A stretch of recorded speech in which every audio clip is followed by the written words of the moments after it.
की जरूरत नहीं है, मैं ऊंची बोलूंगी सबको सुनाई दे देगी इंशाल्लाह। ये जो फैसला आया है इसको भी हम नामंजूर कहते हैं।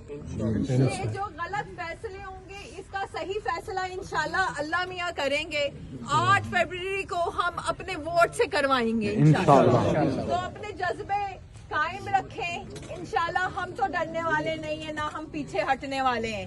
और इंशाल्लाह जैसे जैसे हम पे जुल्म करेंगे हम और उठेंगे, क्योंकि हम इस जुल्म के खिलाफ खड़े। अपने वोट की ताकत से हम बता देंगे कि इनको 8 फरवरी को कि सच्ची जीत इमरान खान की होगी और पाकिस्तान की होगी। तो मेरे भाइयों, घबराने की कोई बात नहीं है। हम लोग आपके लिए हाजिर हैं। एक दिन जेल कोई बात नहीं, भाई भी काट के आए, हमारे बुजुर्ग भी काट के आए। इनको ये शर्म नहीं है, हमारे बुजुर्ग हैं।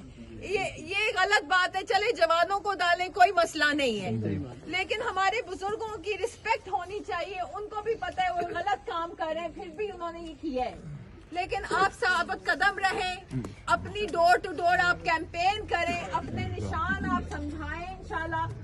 वोट वाले दिन अपनी मदद आप हमने निकलना है इंशाल्लाह और इमरान खान को कामयाब करना है। जब तक इमरान खान को इंसाफ नहीं मिलता हम चुप नहीं बैठेंगे, हम उनके साथ साबित कदम खड़े रहेंगे। वो हमारे लिए आज जेल में है, हमने साबित कदम रहना है और इस जंग में पूरा अपना हिस्सा डालना है इंशाल्लाह। तो इंशाल्लाह बहुत खुशी हो रही है आप सबको यहाँ देख के।